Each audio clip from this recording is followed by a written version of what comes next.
Altın Keş Abduri Halide İsrail Roman Hadiye Tüt 14. bab Kızım işikten kiripla putudaki ayağını çöğürüp taşıldı. Derhal berip apsının ayağını ratlik tizip koyup yine de çörgülep yürgen Lalaga qarapmı koymay. Acep kutuldum. Taz kaldım yolda silip taşlıp etkeli. Kim koyupdu bana doğramçılıkni? Mening takıldap yürüdüğün vakitlerim allaqachon ötüp ketken. De kutuldap ketdi. Paşnısın şunda uçluk ayakni kiyip alsang, putum ağırmamdı emisa. Qara bu başınıga. Mıhның özü go. Elimi yıkılmay sağ kepsen. Onda karanlık kılma. Tüzükrek ayak giy. Sen yolunu tolu mağdağın adam. Onun üstüge sen bir okutkuchi. Sen muşundaq ayakni kiyip yürsen, okuguchilarim neme kiye? Munira kızının koludan istakanni ilip, soğuk çayını bir otlashla içip etdi. Lavlarini sürtüp, beşini divanın gölençeğe taşlap, közlerini birden yumup aldı. Arkadalı Ruslanıp oldurup.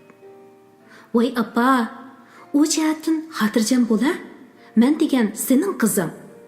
Men de okutkuchi bolgandın. Yaq, aklımga. Kelgenden tartıp, senin gaplarың quluqımga sınıp ketken. Okutkuchi sınıfqa qiynak girim qilib kirmasligi, o'quvchilarning oldida qimmat bog'liq zibu zinnatlarni taqmaslığı, bak qimmat, bak g'alita, bak qisqa kiyimlarni kiymasligi, gap so'z, yurish-turishda arab qoidalik, madaniy bo'lishi deganlar har kuni quloq tu'mda jaranglab turadi.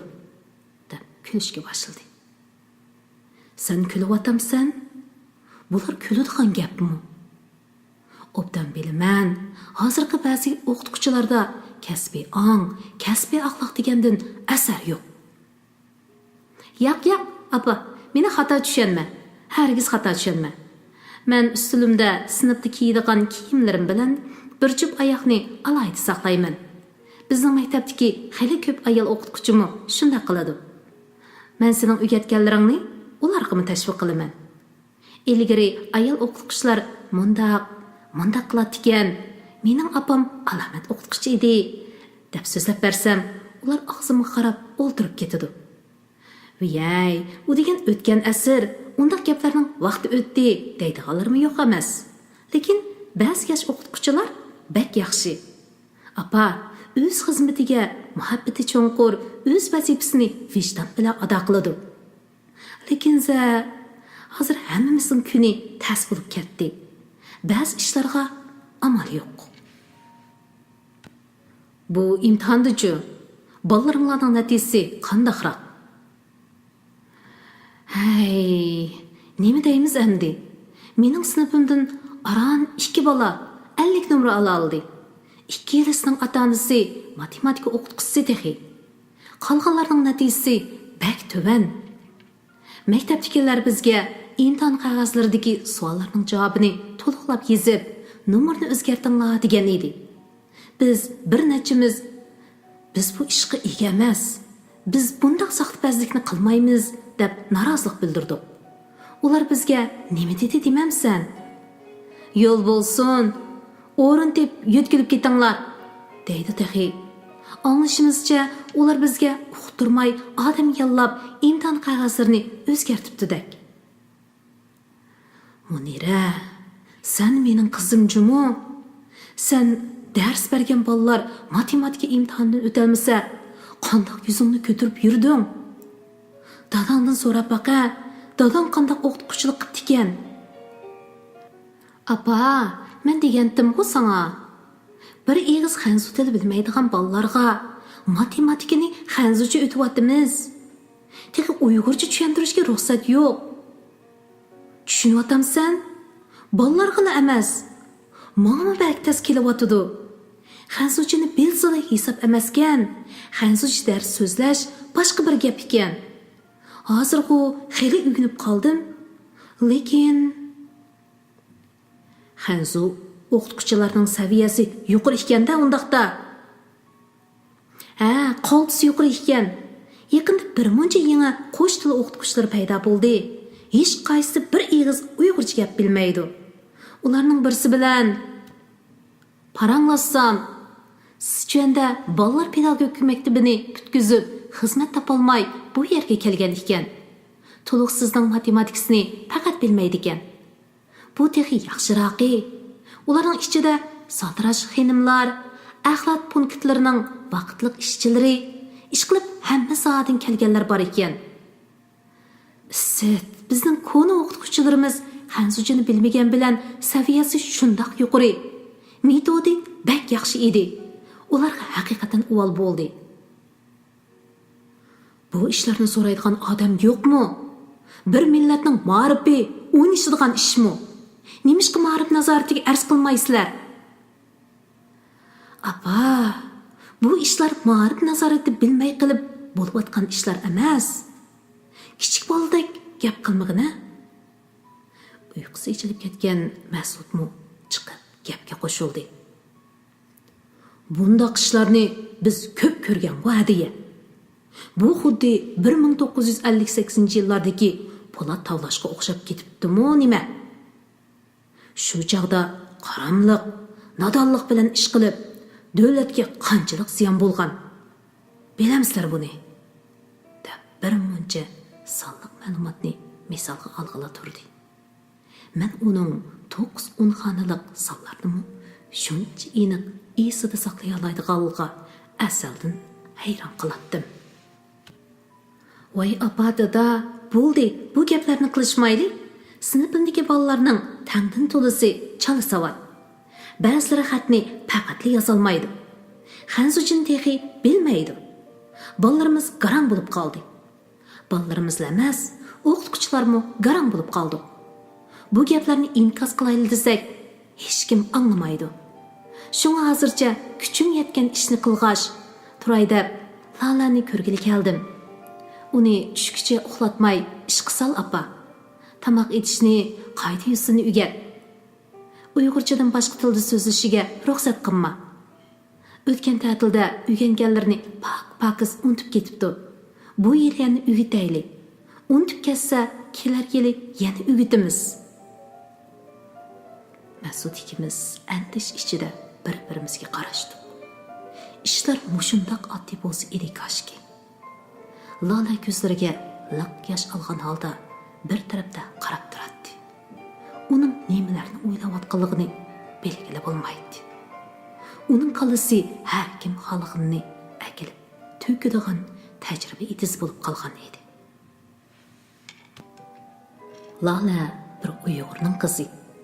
Uning Uyg'ur madaniyati va urf-odati asosida tarbiya ko'rishi aqalli bir ehtiyoj. Kelgusida to'y qiladi, bolalik bo'ladi. To'y-to'kin, o'lim yetimlarga boradi. Kishilar bilan aralashadi. U til bilmasa, o'z millatini, ularning urf-odatini bilmasa, qandoq bo'ladi? Kelgusida bolalarni qandoq tarbiyalaydi? Ana shunday o'ylar bilan ota-onasi uni uyda Hanzucha so'zlashdan to'smoqchi bo'ldi.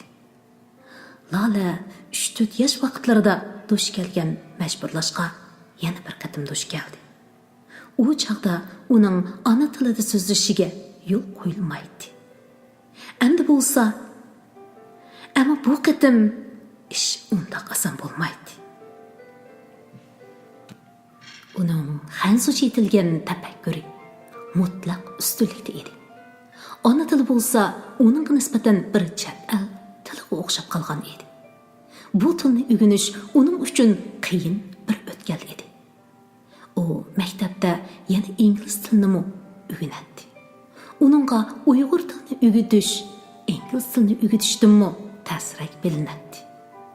Uyg'ur tilida roman so'zlay olmasa, ota-onasi uni ayblashga boshlaydi. Ko'chada, avtobuslarda Hanzuz so'zlasa, ba'zi muisbit odamlarning yoki tangtushlarining iza ahonatiga qoladi. U yana bir qatim so'zlashdan qo'rqadigan holatga tushib qoldi. U va uning do'stlari maktabga borgandala ozodlikqa chiqqandek bo'lib, xalqan tilda çuvurilishib so'zlashib ketadi. Ammo maktabda bu tilning o'zlariga tava emasligini, o'zlarining boshqacha odamlar ekanligini eslatib turadigan ishlar qadamda bir uchrab turadi. U ba'zida hech sababsizla o'zini gunohkordek sezadi.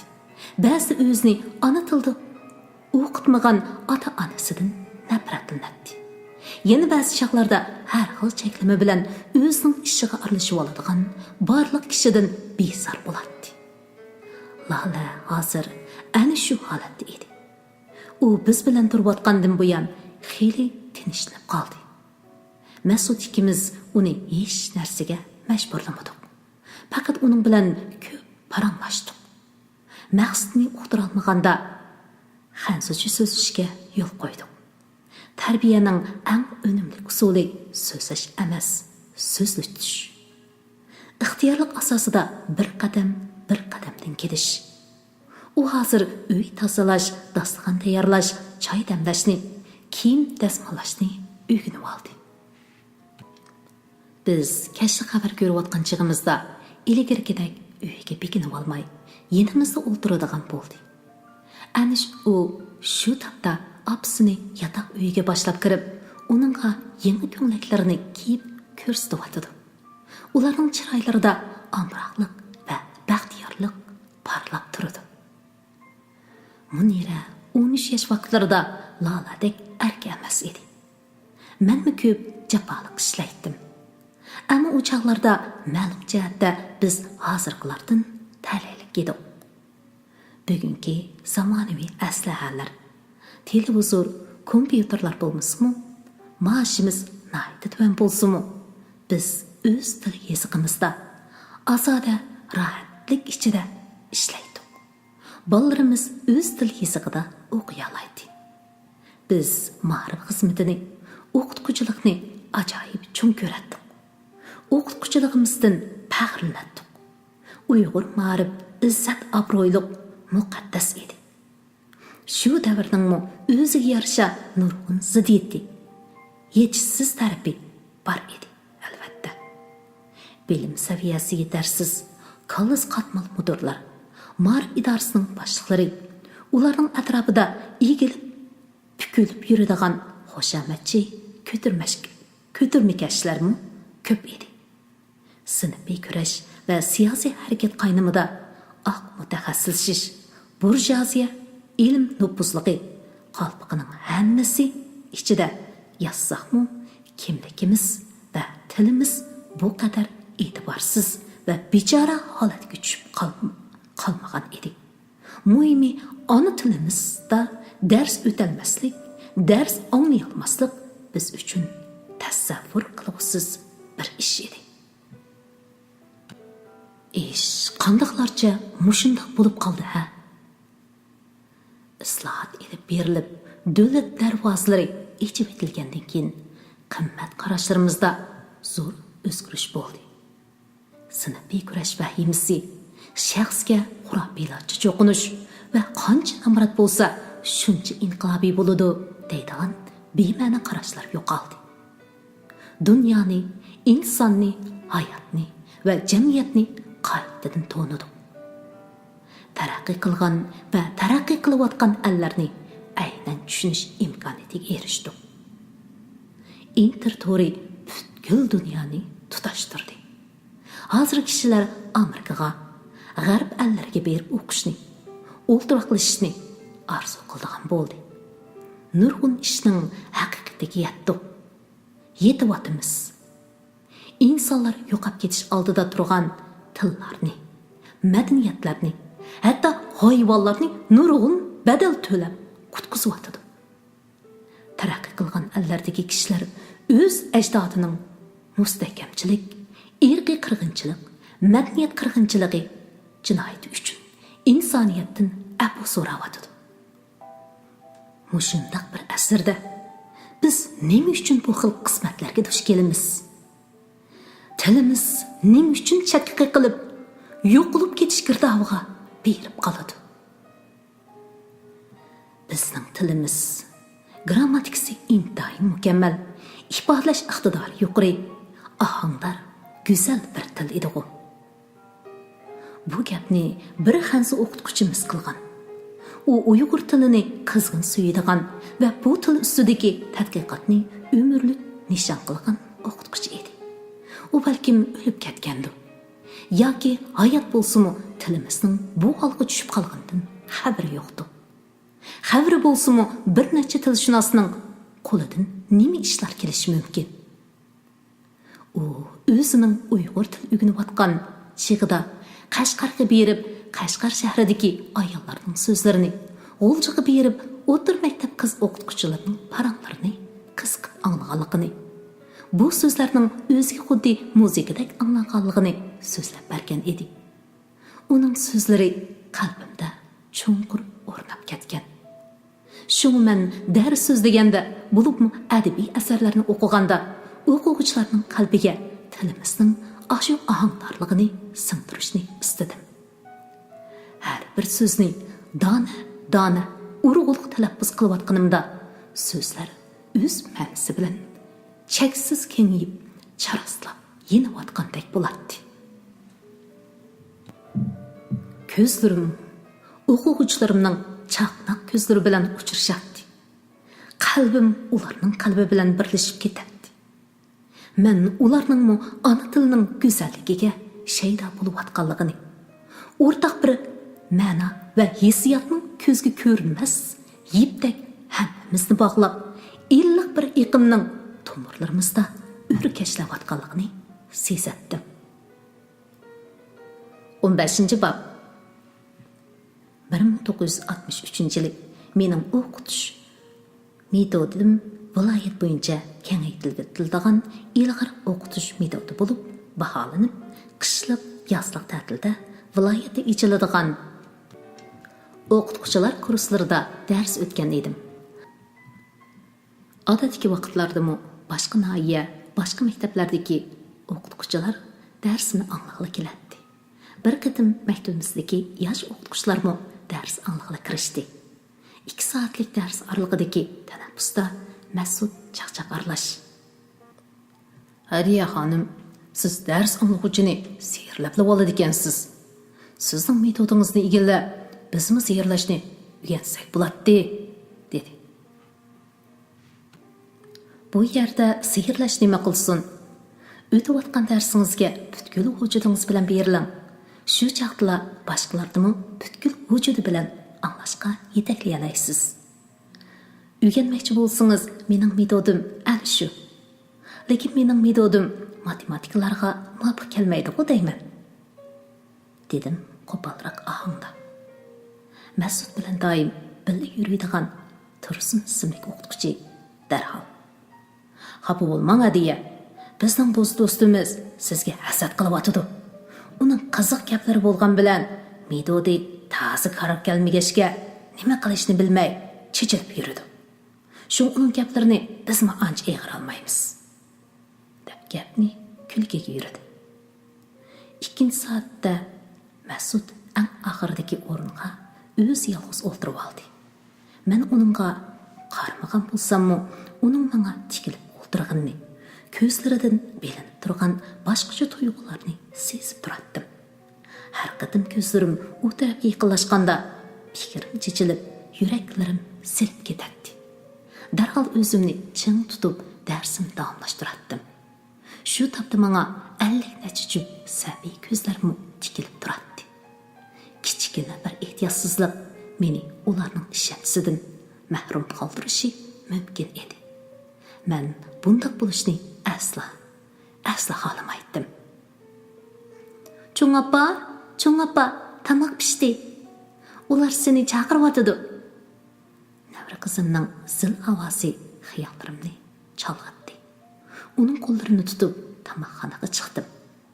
O'tirg'a qo'yilgan oppoq dasturxonliq tamoq shirasi, tamlarga isilgan ramkalardagi yalgimish, Yevropacha tamoqlarning rangli suratlari kishining ishtihosini g'idiqlaydi.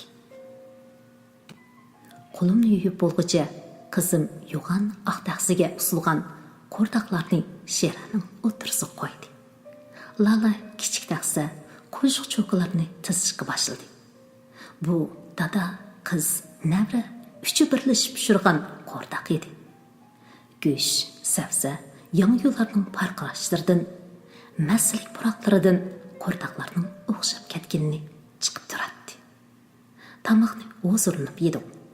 Hammamizning kayfi chaq edi. Umaq navramiz bilan buningdan keyingi har bir kunimizning texmi qo'shal o'tadiganligi aniq. U xuddi quruq qaqshaq bo'lib qolgan daraxtning yildizidan o'sib chiqqan yap-yeshil hayotiy kuchi urg'ib turgan yumron notaga o'xshash jalbkor, ko'zning yig'in yegidek yorqin edi. U bizning to'xtam sudek bir xil zerikishlik turmushimizga o'zgarish elib kelgan edi. Munira qizining kiyimlarini ishkafga joylashtirib berib, uningga bir muncha ishni topilib qaytib ketdi. Mas'ud kompyuter uyida navrasi bilan uyg'urcha kino ko'ryotdi. Men yana balkonga chiqib oldim. Navra qizimga tunji darsni qanday tashlash ustida o'ylanib o'ltirib, o'zimni sezmagan holda o'tmish aslimlarimga cho'kib ketdim. Yatma o'rindiq belinar bilinmas davrda tavrinatdi. Tavrinish ichidan yillar gardishi orqaga yenib, o'tgan yillarning o'ngan suratlari cho'lib chiqishga boshladi. Men heli buni qo'limga ilib beqib, oxiri o'zim izlayotgan ko'rinishni istab topdim. Xiyollarim yana ulinib kino lintisidek shirildab aynishga boshladi. Qachonlardadir Mas'ud ikkimizning ishi o'qituvchilar orasida tarqalishga boshlagan edi. Ko'p qism o'qituvchi ko'nglida Mas'udni ziyon tortdi deb o'ylanadi. Texi to'y qilmagan bir obdan yigit tursa, bir erdan chiqqan cho'kan bilan ko'ngil xo'shi uchun arlasi bo'ladi. To'y qilsa bo'lmaydi, deyishadi. Ba'zi ichki yomon ayollar yuzimdan yuzimga, ba'zilarning hunari bor, to'y qilmagan o'zining kichik yigitlarni qo'lga keltirib olaydi, deyishadi. Hammasi o'tirimizda rasmiy bir munosabatning yo'qligiga ishlatmaydi. Oqshomlari yotog'idan chiqolmay, kunduzi bir qozonning tamoqini birga yeb yurishgandi. Ayda cho'kan bilan cho'p-cho'ng bir yigit kechichi gazir chiqib o'ltirishibdimi? Biz yemaydigan mushuk bo'lamdi, deyishadi. Aysha adam meni ittirak bir qarorga kelishga undab, bo'layotgan gap so'zlarni yetkazib turadi. Ikkilanmay, to'y qilib bu gaplardan qutuling. To'yli qilsanglar bu xalqning og'zi bezqidir. Ish shundoq ketaversa, bekordan bekor yomon otliq bo'lib qolasiz. Bu xalq erlarga gap qila olmagan bilan hamma gunohni ayollarga ortidi. Beshingizni og'ritib, xizmatingizni joyida ishlashingizga yo'l qo'ymaydi, deydi. 1964-yilning bahor fasli yetib keldi. Tabiatni, tog'larni, zaminni uyg'otgan bahor insonning his tuyg'usini uyg'otmay qolamdi. Bahor etiz qir va bog'lardan illib ko'yjugan nam tuproqning chiragan, qig'ning yeni ichilgan uzum tollarining, o't cho'plarning, big' surayotgan daraxtlarning buroqlarini ilib kelib, dimoqni g'idiqlaydi. Xuddi sehrlig'ichi do'rdek jimiki jonliqni ruhlantirib, har xil qo'yib soladi. Bahor fasli ana shunday ajoyib fasl edi. Orqadagi bog'lar, etiz qirlar, dumliklarni chechak qoplaydi.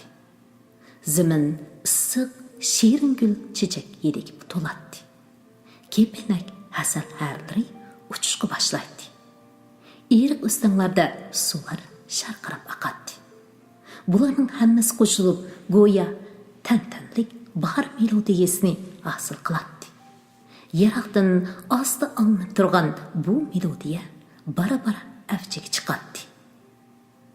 Beshingni qaydirib, butkul vujudingni egallaydi. Bu o'g'iz vafot bo'lgandan keyingi 4-bahor edi. Havo ilg'andan buyon maktab beg'ining orqa eshigidan chiqib sahroga qarab so'zilgan daraxtlik yo'lda nişansız holda menib yuradigan bo'lib qolgan edim.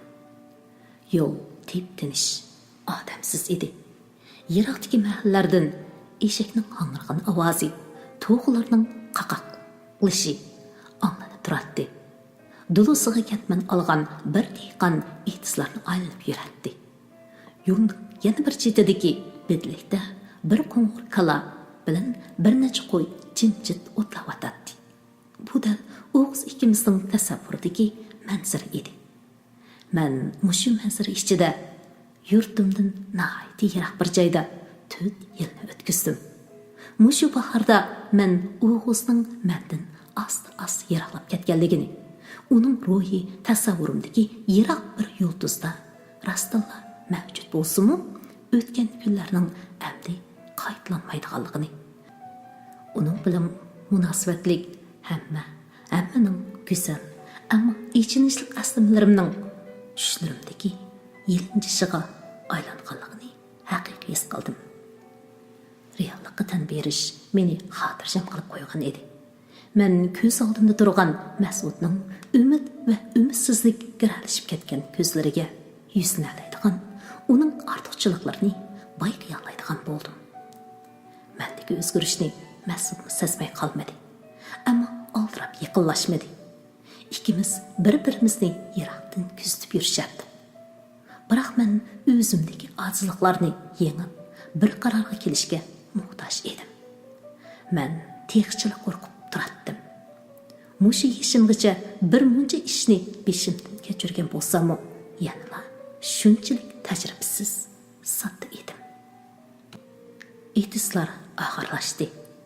Uning nerisi shalong daraxt yoki qo'mishlar bilan qoplangan egiz past do'nglik edi. Men yo'nalishimni o'zgartib, o'ng tarafdagi o'stang tarafga qarab mangdim. O'stang bo'yidagi yolg'iz edi, ko'pildab, demak urilib turadigan o't cho'plikda o'ltirib, bir pas hardoq oldim. Salqin havo jonni huzurlantiradi. O'stangning ikki qirg'idan suv yuziga esilib tushgan mashdumlar g'ur-g'ur shamolda asta tavrinatdi. Shu chaqda atdigandan buyon Mas'udni o'ylayotganligimni sezdim. Uni ko'rgim kelyotdi. Bu tuyg'u shunchalik kuchli ediki, hatto Mas'ud etis arlab bu taraf kelayotgandek, ko'zlaridan o't chaqnatib, menga tikilib turgandek bilinardi. Ko'zlarimni yo'g'on ichib, atrofga qarab, uning faqat xiyol ekanligini bilganimda, ko'nglim shunchalik yerim bo'ladi. Kechda tamoq etib, Aysha hadini chaqirdim. Tamoq yeb bo'lib, u yana ko'ni gapni takrorlab turganda, men uningga yana Mas'udni yaratmay emas, o'zimni uningga loyiq emas deb qaraganligimdan o'zimni tortib kelganligimni aytdim. U menga ko'zlarini chekchaytib qarab, "Amsa, Mas'ud qizdan birini ilib to'y qilsin.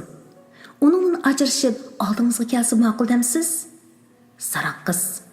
Mas'udning yaxshi ko'rdig'ini siz u agar o'lmanli deydigan bo'lsa, atrofda nemi qizlar bor. U shularga nazar solmay sizni saqlayotdi," dedi. Men Mas'ud boshqa qizlar bilan to'y qilsa qanday bo'ladiganligini faraz qilishga urinib jim bo'lib ketdim. Asli men sizga bu gapni demoqchi emas edim. Ammo anglab qiling. Mas'ud rostilla shunda qilmoqchimi bo'lgan? Qizim birini tepib, to'yni qilibla ajrashib ketmoqchi bo'lgan. Ammo u unda qilsam, gunohsiz bir qizga ziyonkashlik qilib qo'yadi ekanman, deb bu niyatidan voz kechdi. Siz bir odamni shunchalik qiynamsiz. U degi viloyatlik ma'rif idorasida ishlaydigan, do'sti orqali yutkilib ketadigan o'rmi deb qo'yib bo'lgan. Ammo u sizni deb viloyat kim ketmidi? Sizni deb. Siz menga rost gapingizni qiling. Ko'nglingizda uning nisbatan ozroq hissiyat yo'qmi? Sizdan majburlig'i bo'lamdi ya? Undaq bo'lsa, u yutkilib ketsinmi? Ketsin. Aşağıda o'rnidan qo'pishqa tamshaldi. Men birdan qo'rqib ketdim. Yo'q, Aysha, men uni yaxshi ko'raman. Shunchalik yaxshi ko'raman. Yaxshi ko'rgachkila uni balli dedi Ayşe hada olqanlarını bir-biriga urib. Endi aqlingizga keldingiz, saran qiz. Asli burunla e'tirof qilishingiz kerak edi. Men buni bilatdim. Ayşe hadingizdan sir yushira olmaysiz. Endi qolgan ishni men qo'yib bering. O shundoq deyotganda nemishqidir beshim qayg'andek bo'lib ketdi. Ayşe hada xo'shal bo'lib to'xtamay so'zlaydi. Uning semiz o'g'li og'zimizga qarab atrofimizda aylanib yuradi. Asli Masud ikimiz bir-birimizdan xijil bo'lgandek beshimizni ko'tarolmay yurdik. Tushdan keyin darsdan tushib eshik oldiga kelishimga semiz o'g'il bir nimalarni deb cho'qirib oldimga keldi. Qo'lida tumarchilab qatlangan qog'oz bor edi. Qog'ozni ossam, o'stan bo'yinda kutaman degan xatlarni ko'zimga tashlandi. Yotoqqa kirib, uchamdagi qora ko'ngligimni silib etib, ushshaq gullik havorang ko'ngligimni kiydim. Chechimni tarab, yuzimga so'z bir qavat o'pis surtib bo'lib, aynakdagi o'zimga qaradim. Aslida suzuk terim teximi barqarab ketgan edi. Qalbimdagi hayajon ko'zlarimni boshqacha nurlantirib, ikki mansida so'zqina tabiiy qizillik paydo qilgan edi. Men aynakka takrar sinchilab qaraydim. Uningdan ashu baxtsiz bir kechaning izlarini topmoqchi bo'lardim. Ammo u izlar allaqachon o'chgan. Qalbimdagi jarohatlar bitishga yuzlanib, yoshlik go'zalligim qayta jilva qilishga boshlagan edi. Eshik oldida o'ynayotgan bo'dakni chaqirib etib, turib suyib oldim. Maktab beg'idan etislardan parishlardek uchib o'tdim. U yerda o'stan bo'yida meni baxt kutib Masudni o'stan bo'yida suvga qarab o'tirgan holatda ko'rib, sal ajablandim. Turqidan u bir ish ustida qattiq o'ylanayotgandek qiladi. Putumning uchida berib, uning qarshisidagi do'nqoq so'gatga yo'nalib turdim. Men uning beshini ko'tarib, meni ko'ribla hayron bo'lishini, menga biror gap qilishini kutdim. U nemishqidir beshini ko'tarmaydi. Oxir chidamay deb yo'taldim. Shu chaqda u menga qaradi. Uning soqollari sal o'sib qolgan edi. Chiroyidan ma'yuslik va o'ychanlik chiqib turadi. Nima bo'ldingiz? Mijozingiz yo'qmi nima? Undaq emas. Sapsaq turibdiman-ku. Amisa mendan ranjib qapsiz-da? Ranjimamdan amisa? Birdala kallamda chaqmoqchi qilgandek bo'ldi. Nima? Nima bo'lib? Siz Ayşe hadiga nima dedingiz? Nima debdiman? Yomon gap qilganim yo'q-ku? Yo'q. Yomon gap qilibsiz. Bek yomon. Anglab, kecha-hech ko'zimga uyqu kelmadi. Men siz to'g'ringizda shu gapingizni o'z og'zingizdan anglay. Yana bir deb beqingchi. Men sizning shundoq gapni qilganingizga hech ishonmayapman. Qo'shimamni turib, kallamni bir qancha oqtursammi, uni ranjitgidek biror eg'iz so'z qilganimni aslayolmadim. Texim hayron bo'lib, men Ayşe hadiga boshqa gap qilmadim. Faqat shu sizni nima? Nima dedingiz? U jiddiylashgandek oldirab so'radi.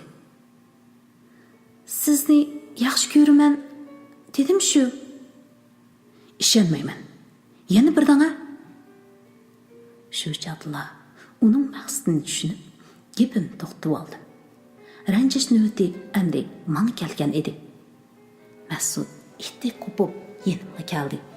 Ikki qo'limni shang tutib olib, "Shu gapingiz rasmu hadiya. Siz meni rostla yaxshi ko'ramsiz?" deb so'raydi. Men bo'ynimni burab, qo'llarimni uning qo'llaridan ajratmoqchi bo'lib, ha deb tirkishatdim. Tirkishgancha qiltaqqa ilingan qushdek jinsizlanib ketib Oxiri hamma tarafdan qurshab ilindim. Uning kang, qovul kavdisi tamdek, to'saqdek yo'llarimni to'sib oldi. U o'tdek yenib turgan ko'zlari bilan ko'zlarimga tikilib, "Hariya, biz darhol to'y qilaylik. Yana kayniga sursingiz, men endi chiday olmayman" dedi. "Chiday olmayman? Nim bo'lib ketadi ekansiz? Qani, bir ko'rib baqayli-chi? Meni yana qiynasangiz, o'lib qolaman."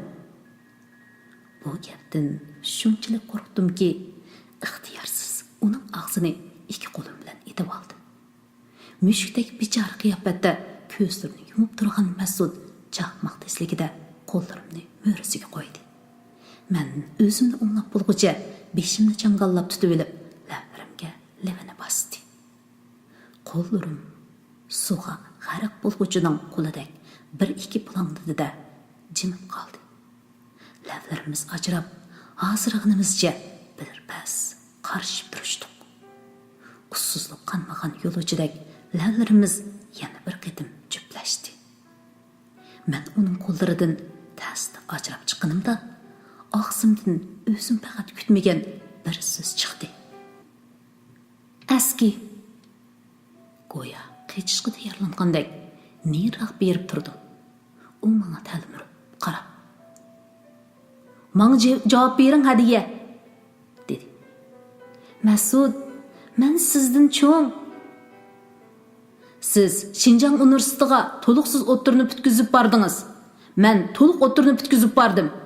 Shunga siz mendan 3 yil burun xizmatga chiqdingiz.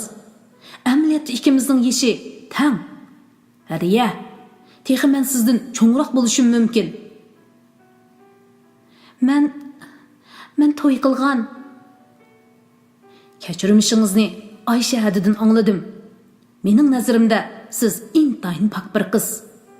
Men 1 minutlik qizlik uchun to'y qilmayman. O'zimga umrlik jo'ra tanlayman. Men sizni chin yuragimdan suyman. Sizsiz yashashni tasavvur qila olmayman. Ikkimizning bo'yi mos kelmasmikin? Men bek egiz. Menmi sizdan pakar emas.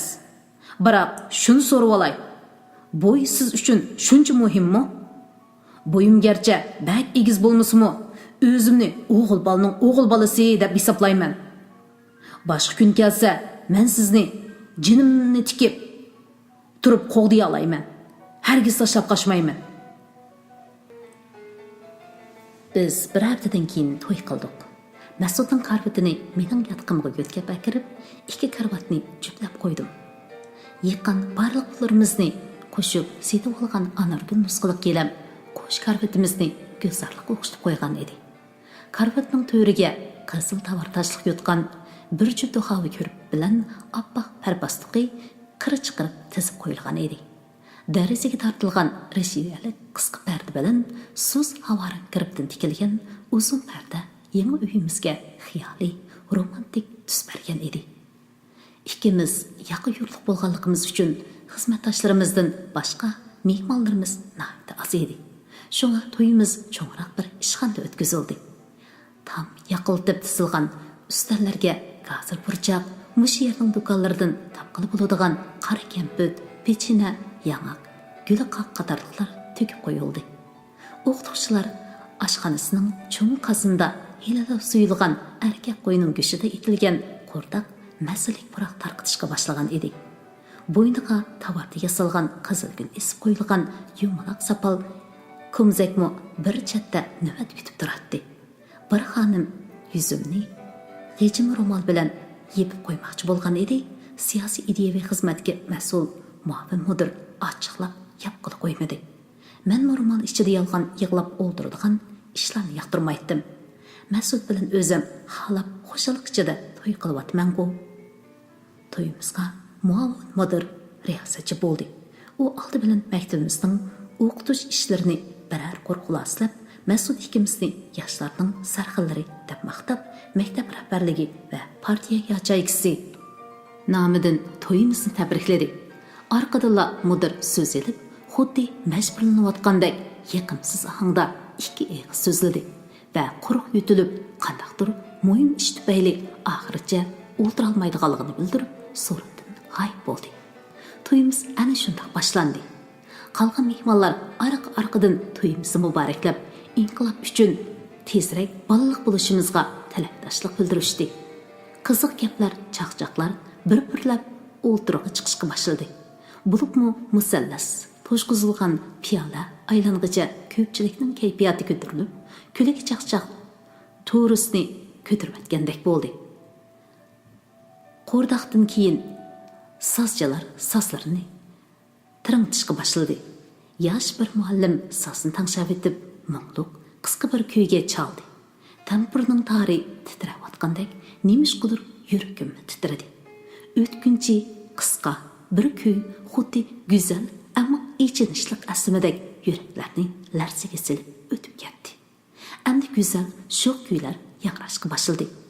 Har doim soz tirinishib bo'lguncha o'tirg'i chiqib oldigan, ham hammadan burun mas bo'lib uxlab qoladigan Avud muallim birinchi bo'lib so'ringa sakrab tushdi.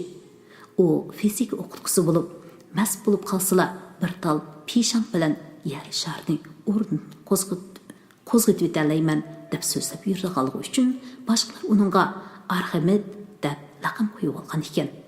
U usulni xuddi bekini og'irayotgandek so'l tarafiga qiyshib turib, ushshaq harakatlarni qo'shib, nahda g'alati o'ynaydi. Yana kelib toza usulchilarni tortib, ular bilan bahslashib o'ynashni yaxshi ko'radi.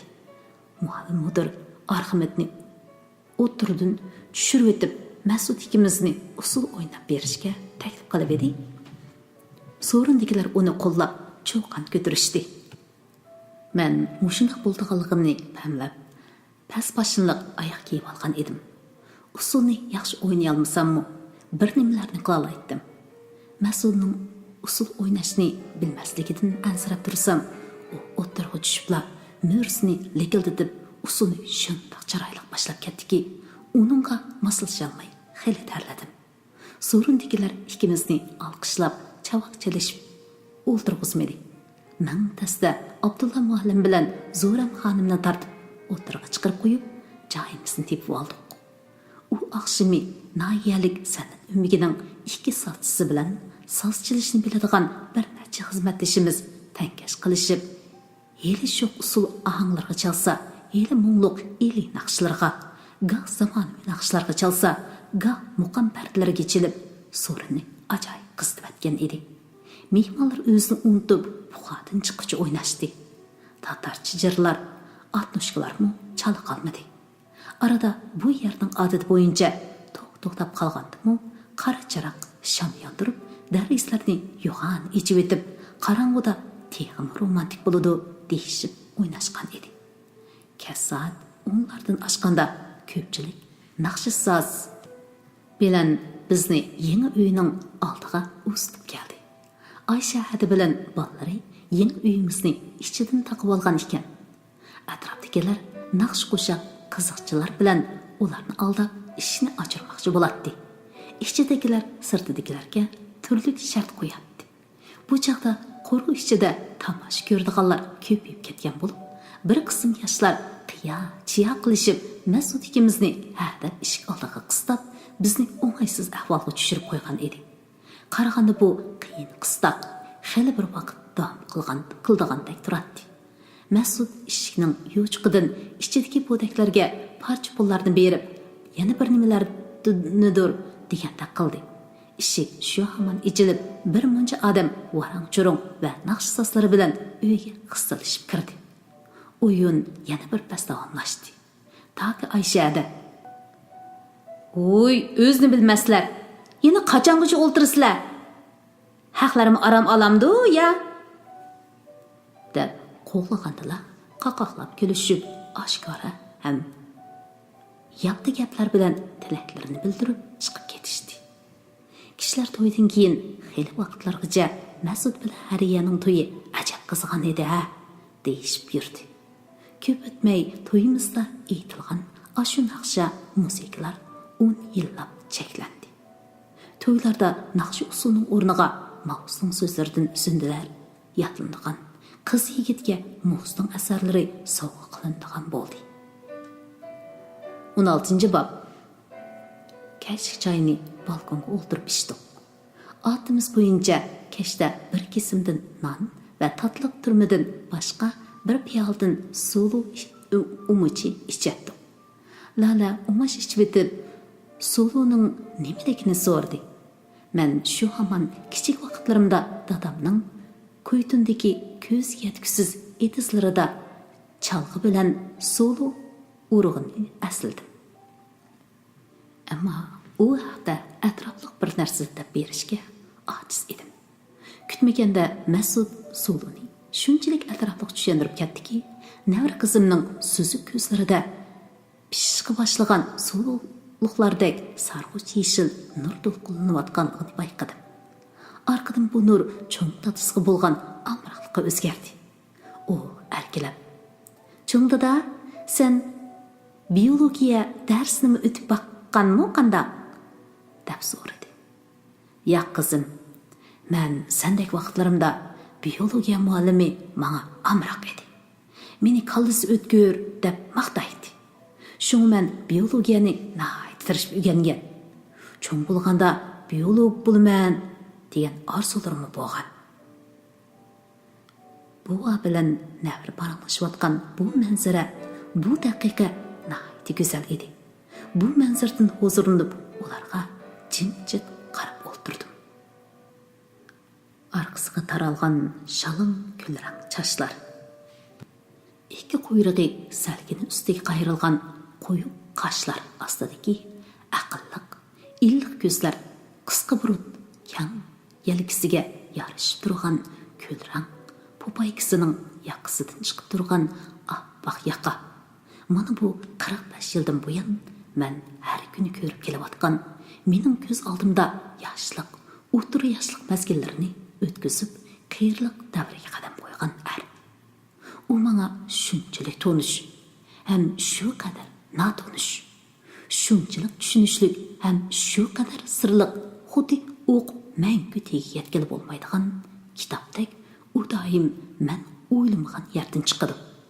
Xuddi bugun uning kichigidagi biolog bo'lish arzusini bayqamaganimdek. Pat-patla uni qaytadan tanishga majbur bo'laman. Men to'y qilgan kundan tortib uning yoshurun ortiqchiliklarini bir-birlab bayqadim.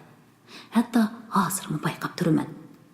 U aloyligi bilan u meni hayron qoldirdi. Ba'zida xafa qilibmi qo'ydi. Ammo bir mezgildan keyin uning yo'lliq ekanligiga tan berishga majbur bo'laman.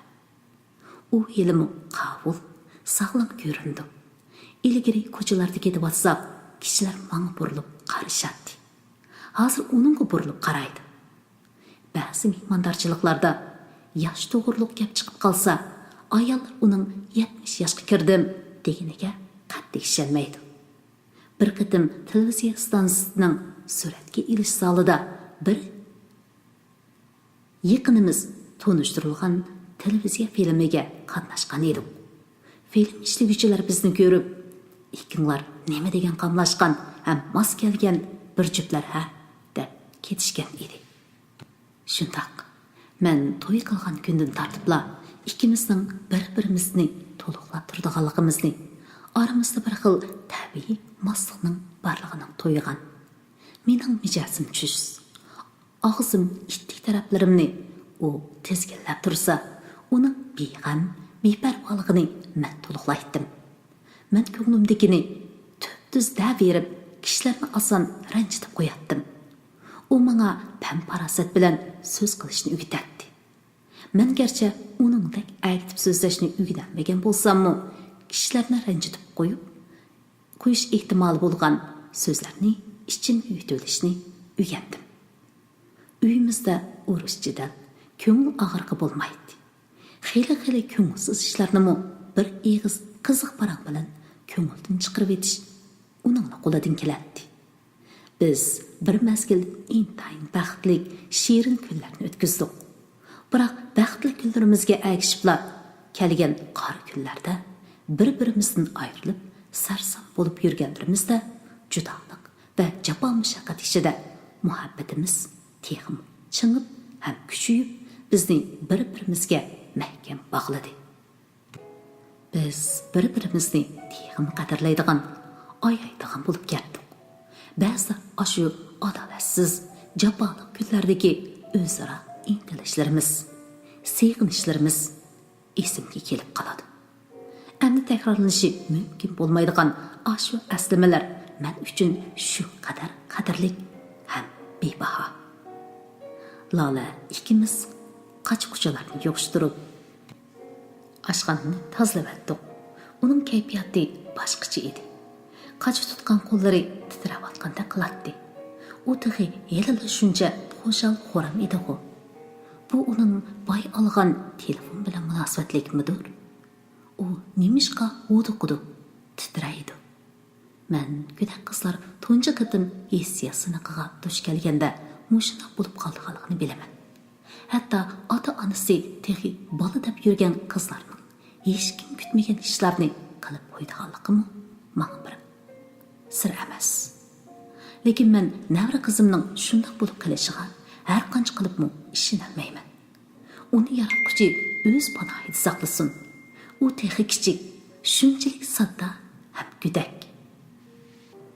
Lola topshiriq ishlayman-da uyiga kirib ishni ishidan etib oldi. Men uning past ovozda biri bilan uzoq so'zlashganligiga diqqat qildim. Keyin u jim bo'lib ketdi.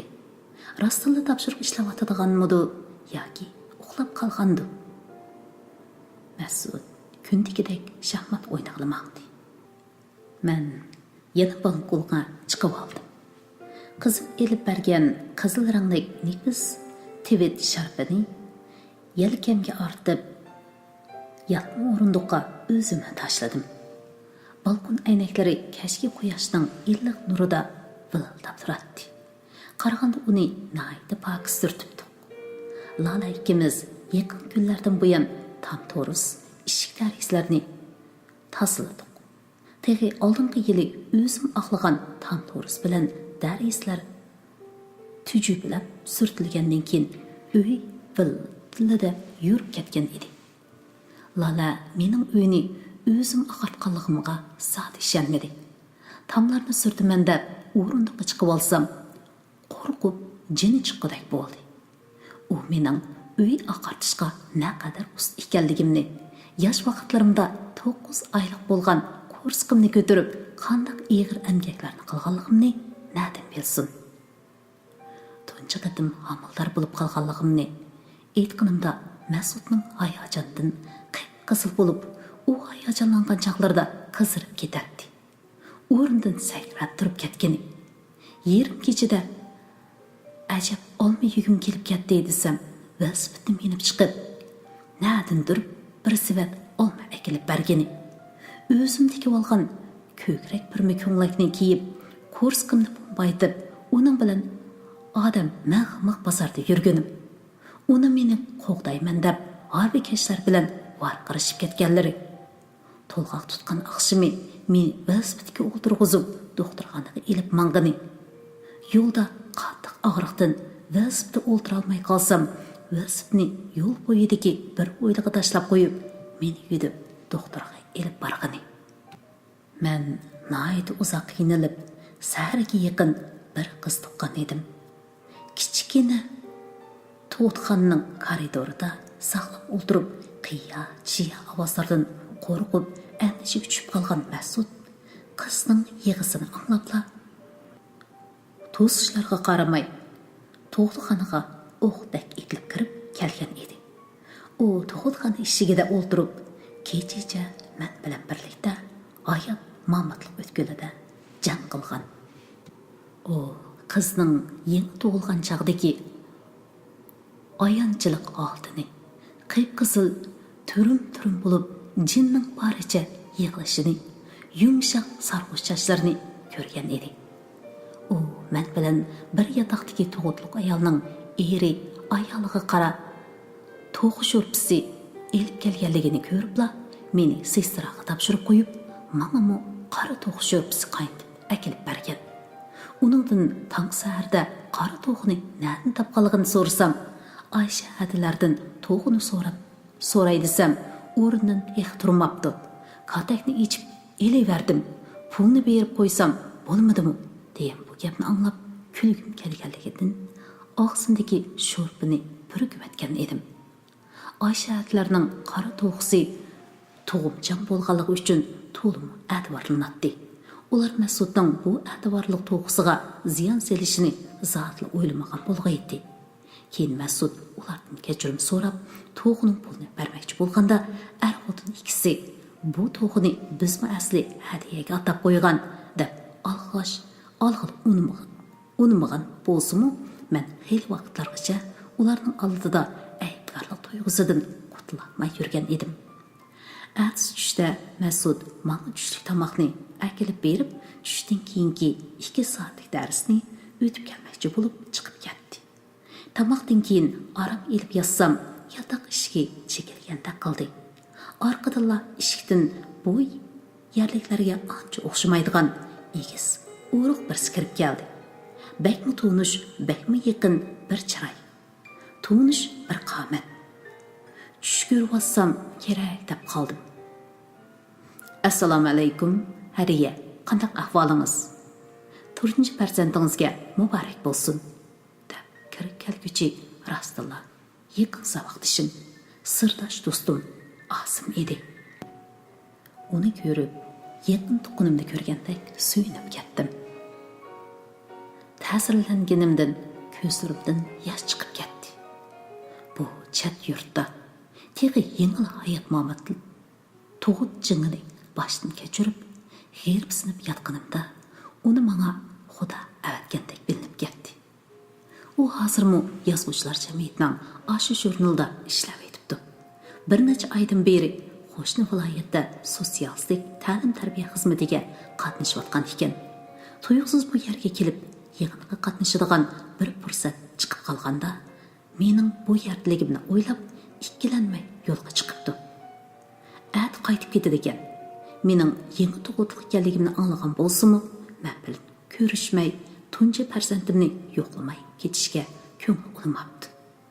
Men biladigan Asim mana shunday mehr muhabbatlik astoydil odam edi.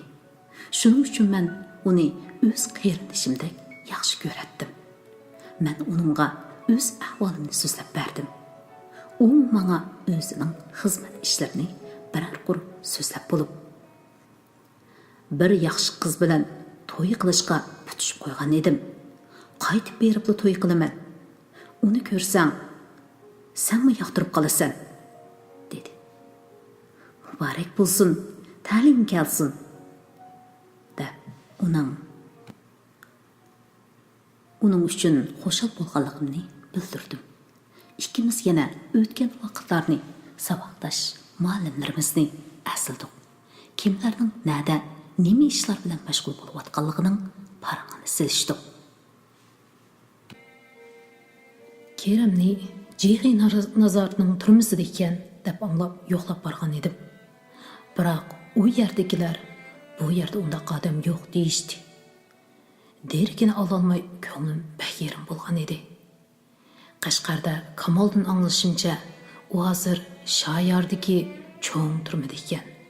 Turmida bo'lsa-mu, hayot ekanligidan ko'p mamnun bo'ldim, degan edi.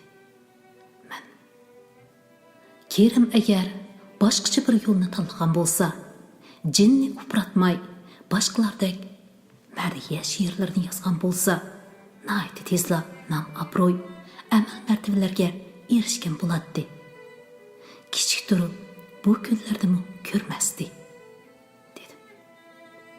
Balkim shundoq bo'lgan bo'ladi. Biroq u Keramda, u hargiz boshqacha yo'lda mangmaydi, dedi Asim o'ylangan holda. Arqadan u yana Kamol bilan Nuriyaning, Kamolning yolg'iz opasiga tortishib Qashqarga kelganligi, orqa-orqadan 3 bolaliq bo'lganligi, biroq Nuriyaning Qashqarga kunalmay Urumchiga o'tkilib ketish niyatida turib yurayotganligi, Kamolning kimlarningdir ziyonkashlikka uchrab xizmatda toza xotirjam bo'lolmaganligi so'zlab berdi. Qaraganda boyliqmi, chiroymi baxtga asos bo'lolmaydi ekan. Men ularni hammamizdan baxtli yashaydi deb o'ylagan edim. Balkim ularning baxtga bo'lgan bahosi meningkiga o'xshamaydigandir. Әмі мен мұшы топылық yurtda, addi, jafoliq sharoitda baxtimni topdim. Men xizmatimni intayin yaxshi ko'raman. Turmushdimi baxtlikman. Da uningga Mas'udning gapini qilib berdim. Uning kechida qo'shnimizning to'g'isini o'g'irlab, menga qora to'g'i sho'rpisi qaynatib berganligini aytganimda, Asim menga o'xshash kulmay, astoydil qiyofatda. To'g'ri. Zo'ri bo'lganda shunday qilmay bo'lmaydi. Mana bu o'g'il bolaning o'z ayoli bilan farzandiga bo'lgan muhabbati, dedi.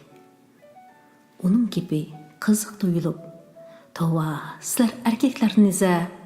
deb xiyligacha kuldim. Uzoq o'tmay Mas'udmi keldi. U to'g'ining qolgan yerini pishirib elib kelgan edi. Uchimiz sho'rpini hozirni ichayotganimizda Asimning og'zini to'ldirib, "To'g'ri" deyishlari ko'z oldimga kelib, og'zimdagi sho'rpini yana bir qatim purkivatdim. Uduldagi buvoqlar uyidan buvoqlardan yig'i ovozi kelishga boshladi. Ularning biri yig'lasa, qolganlarim uyg'onib tanga yig'lashardi. Ular ikkisi bolamizni ko'rgili chiqib ketdi. Birdamdan keyin qaytib kirganda Asim, "Buvoq dadasiga o'xshabdi", dedi. Mas'ud, "Mening qizimning ovozi hammadan yangroq ekan. U cho'qim qo'rqmas, jonliq bir qiz bo'ladi", dedi. Asim bu qadimgi safardan mamnun ekanligini bildirib, biz bilan xo'shlashdi. Uni qiyolmagan holda uzatdik. 17-bob. Ko'nalar balliq uy basar, balasiz uy masarda bekor demagan. Qizimning tug'ilishi bilan bir egizlik tep-tinish uyimiz birdilla avatlashib ketdi. Uyimizdan buvoqlarning yig'i ovozi to'xtamay anglanib turardi. Mas'ud ikkimiz uni qanday pas qilishni bilmay, pat-patroq bo'lib ketadi. Ayshada kundini chiqidim kirib, "Bolani bak issiq boqmang, issiq keladigan yoki ich suradigan tomoqlarni yemang. Ko'proq emitding. Anda-sanda qaynoq suvni ishkizib turing", deb tapalaydi. Uning deganda qilsaq, qizimizning yig'isi barabar aslidi. Qizimiz 20 kunlik bo'lganda bir ayol xizmatdashim bir böşük elib kelib, qizimizni böşüklab bergan edi. Ammo 20 kun o'tmay Mas'ud qarshi chiqdi. "Bichorning put qo'lini bog'lab assanglar, medirlay olmasa, o'g'il emasmi uningga? U tehi kichik tursa, bo'ldi, böşükü bilmaymiz. Qizimni o'zim boqaman. Zakillarni o'zim yuyman", deb turib oldi. 40 kungacha sahar qo'pib, osh tomoq etib, ham bola beqib, har qancha qiynalsam-u chidab yurdi. Men amal qilib, uningga ig'irchilik solmasga tirishdim. Uning atgan tomoqlarini tuzliq, tuzsizgan demadim. Angacha bola qaraydigan ayoldan birini topdik. Ayol atigini kelib, kechdi ketadi. Yakshanba kunlari dam oladi.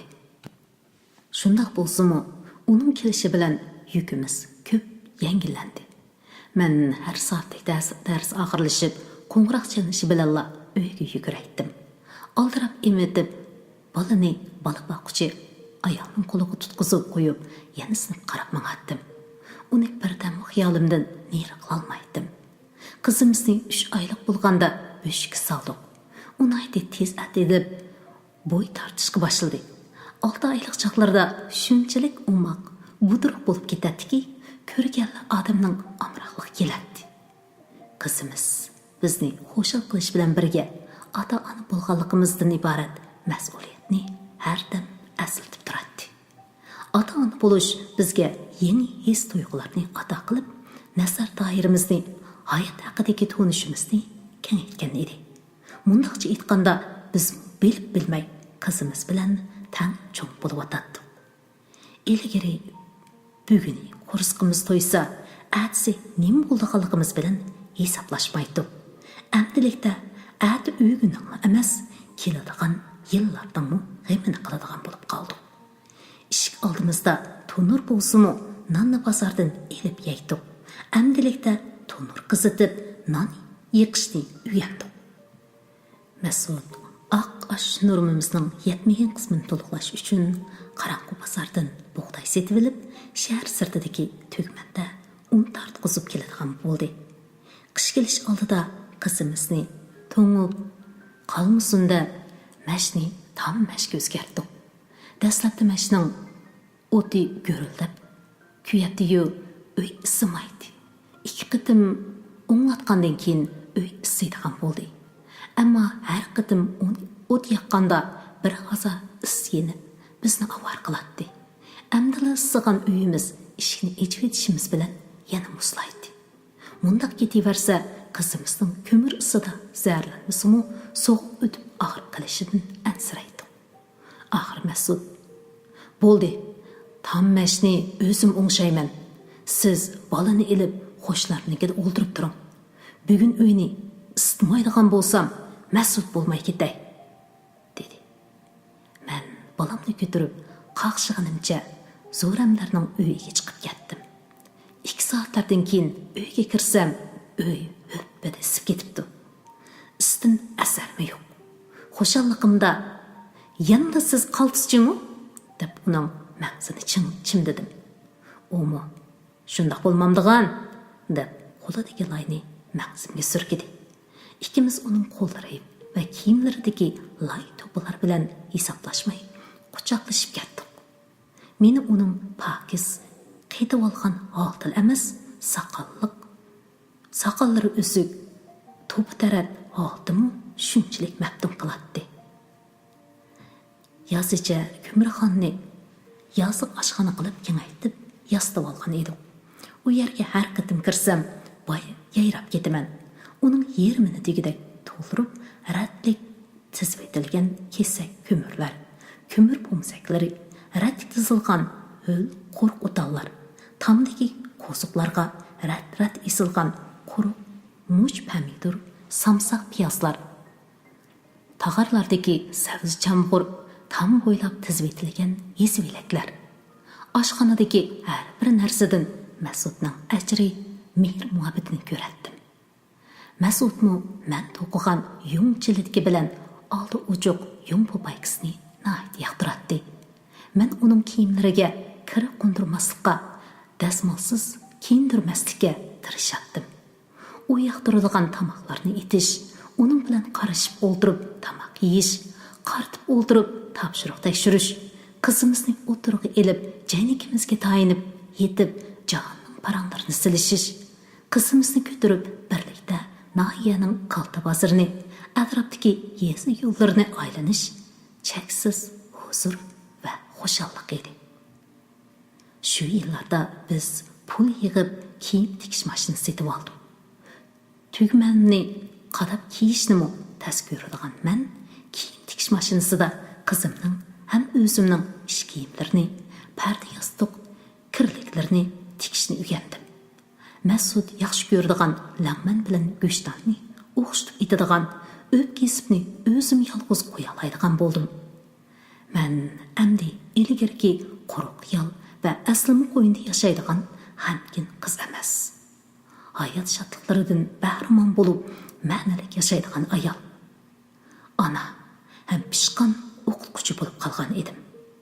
Sinfimning dars o'zlashtirish nisbati yanala viloyat bo'yicha oldingi qatorda edi.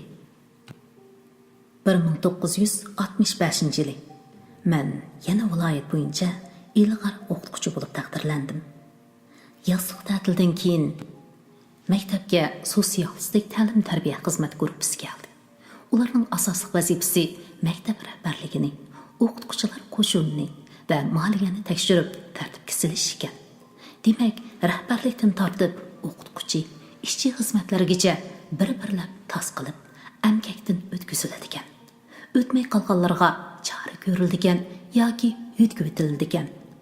Ko'p qism o'qituvchi bo'libmi yesh uchun sinfiy tarkibi yuqori, oz-to'la masalasi bor o'qituvchilar dakki-dukkida tushib qoldi. Ularning ba'zilari atgan oqshomlari maktab rahbarlarining uyi atrofida churkilaydigan bo'lib qolishdi. Chunki nima degan bilan oxirgi hisobda yanla maktab rahbarligining gap bo'ladi. rahbarlikning bahası yaxshi bo'lsa, xizmat gruppasidagilarmi ortiq bir nima deyolmaydi. Bu hammaga ayon ish. Yana bir tarafdan muavin mudirlarmi o'qituvchilar bilan bir-birlab so'zlashib, o'z mudofaasini kuchaytirishning ko'yiga tushgan edi. Bir kuni mudir meni ishxonasiga chaqirib, bir chetda o'tirg'izib qo'yib, meni rosa maqtadi. Maqtab bo'lib, "Rost gapni qilmasak bo'lmaydi. Sizgarcha yaramli o'qituvchi bo'lsingizmi, ba'zilarning sizga fikri bor. Ular sizni mutaxassislashishni yo'lga qo'ydi, qisilish bilan kar bo'lmadi deydi ekan. Ularning fikricha o'quvchilaringizga shujunchichi, burjua yozuvchilarning asarlarini targ'ib qildi ekansiz. Shunday asarlarni o'qib kelishni topshiriq qilib, o'rlashtirdi ekansiz. Meningcha, bundoq meni bersangiz, ilg'orlik nomingizni emas, maktabdagi o'rningizni saqlab qolishingiz tas. Bu gaplar sirtqa yeyilib ketguncha o'qitish usullaringizni o'zgartib, yo'lingizni to'g'rilasangiz, bu qadimki o'tganlardan o'tib olishingizga mana men kepil. Agar o'zim bilganini qilaman desangiz, u ixtiyoringiz. Bu yolg'iz mening fikrim emas, rahbarlikning fikri, dedi. Nimani o'zgartiraman? Men darsdan ko'rsatilgan foydalanish materiallaridan chatnamadim. Men Rais Mavzdingning 3 asarini, she'rlarini, Lushinning hikoya faoliyatlarini, Liu Baiyu, Zhang Gijialarning asarlarini yaxshi o'tyapman. Shu qatorda Maksim Gorkiyning Bo'ronqush qo'shig'ini o'tdim. Ham o'quvchilarga uning Danko degan asarini o'qib kelishni topshirdim. Acaba u proletariat yozuvchisi emasmi? U shujinchiychilarning davrining emas. Lenin, Stalinlar davrining yozuvchisi-ku, dedi. Aniqki, u Gorkiyning kimligini, qaysi davrda yashaganligini bilmaydi. U bir tilla tutuqlab, chiroyimga chekchib bir qaravatida qop-qora bo'lib, oldidagi ustalni qattiq mushildi. Nima o Gorkiy, Porkiy degan? Bu degan jungo. Ajnabiylarning narsalarni o'rganishingizga ruxsat yo'q. Bu degan rahbarlikning o'rlashtirishi. Bildingizmi? Rahbarlikning maktab rahbarligi deganlik, partiya rahbarligi deganlik. Undaqda siz partiya o'qishmamsiz? Bu shundoq deyishga bo'ladi. Chunki agar sizning fikringizga qo'shilmasam, partiyaning gapini olmagan bo'lamdiman. Albatta shunda. Biz yana Mahmud To'xtimi bor. Biz partiyaning maktabdagi vakili. Mening gapimni anglamasangiz, albatta partiyaning gapini anglamagan bo'lasiz. Ikki putingiz bir o'takit qiladi, degan gap ma'vo. Siz partiya emas. Siz bir soat darsni o'nglab o'tilmaydigan, kommunaga berib, atraf boshlig'i bo'lishga yaraydigan odam. Ey xotin, og'zingni yum. Qap to'xta. Sen badbaxtning ko'rgiligingni ko'rsatmaydigan bo'lsam. Ko'rgiligimni ko'rgidek nima gunoh qildim? Mening o'qitish metodim yaxshi bo'lg'achqa, o'quvchilarimning dars o'zlashtirish nisbati viloyat bo'yicha yuqori.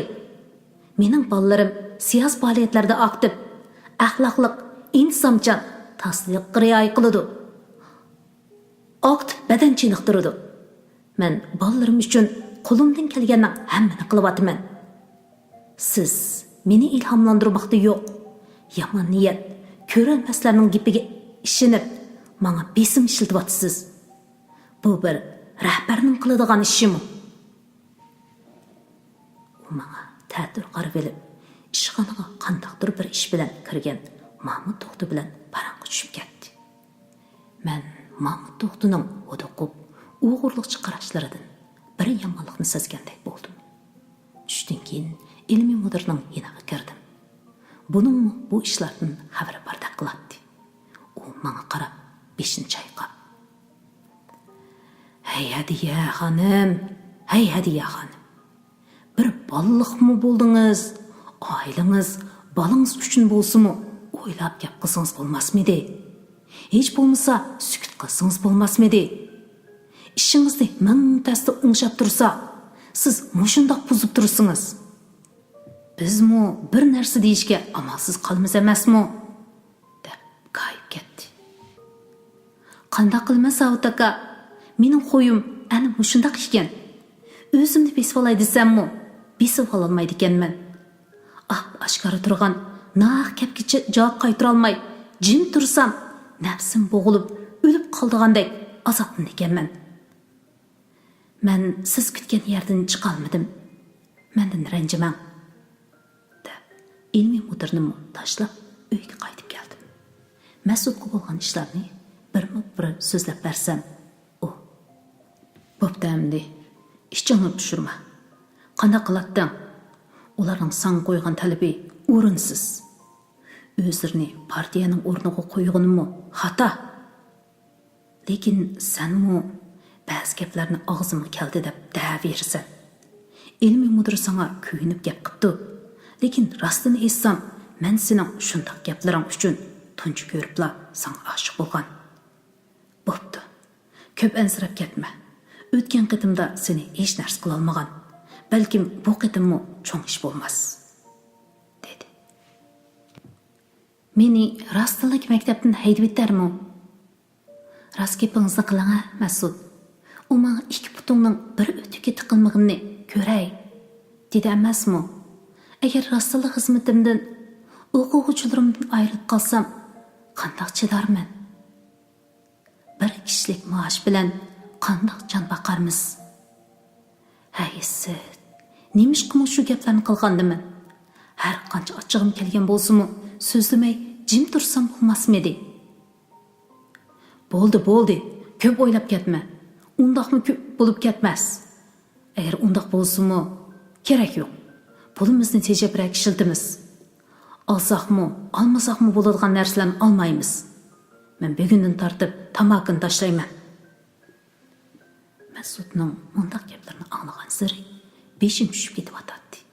Оның үстіге еқіндің бұян yana hamildar болып қалдым екен, әм гуман қылып үйреттім. Ай көрмеген 2 айдың башлап, бәз тамақларды көрсем, яки пұрықны бұрысам, көңілім ілішідіған болып қалған еді. Әгер бұл гуманым рас болса, 4 жан болымыз дегенге. Әтсі екшембі күні еді. Мәсуд базарға отын сетіп алғыл шығып кеткен. Қазанда лаңманның суы шыңалдап тұратты. Қызым бөшікті ұқлап ататты. Мен ocak алдыдегі кішік орындықты олдырып, мұдырдың қандаға бұл сораш, немелеріні дейіш үсіде баш қатырып ататтым. Құды доскада дәрі сәхлі қылып атқандек, қолымдегі таяқ білән ерге пат-пат ұрып қояттым. Ішіктен кірсем, әлбәтті о маңа тәтір қарайды. İşim aldıraş, vaxtım yox deydi. Hətta meni əydəb çıxırıb etişim mümkün. Ən yaxşısı üye gələ kirək.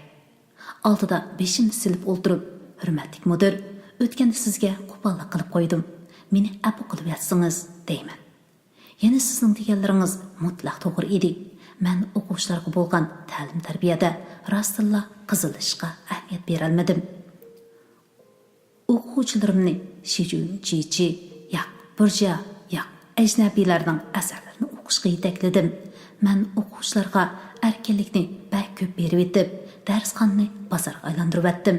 Bunundan keyin tənqidingizni qəbul qilib, dana ta'limingizga o'qitish metodimni tubdan o'zgartib.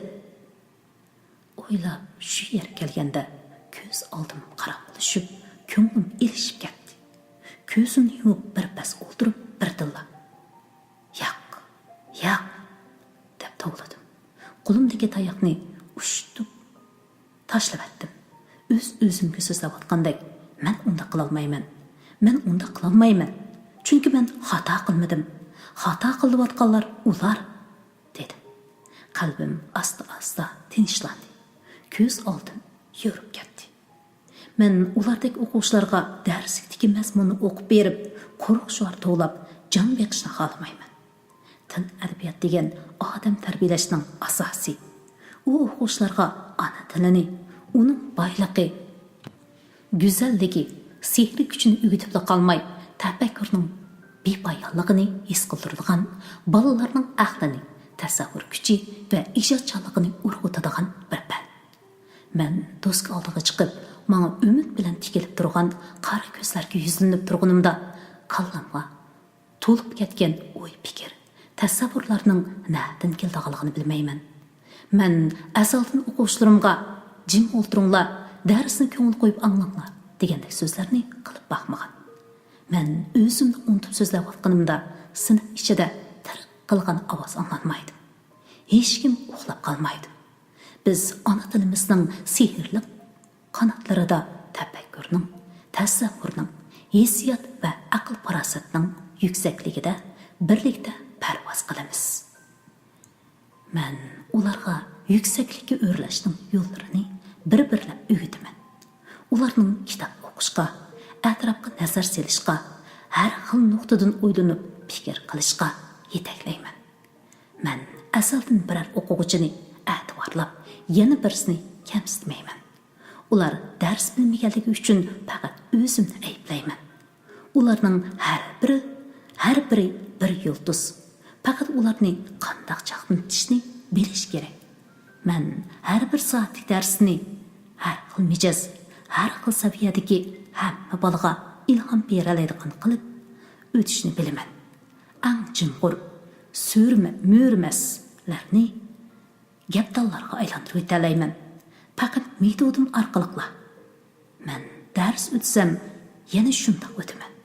Boshqacha o'tishni tasavvur qila olmayman. Chunki men bir o'qituvchi.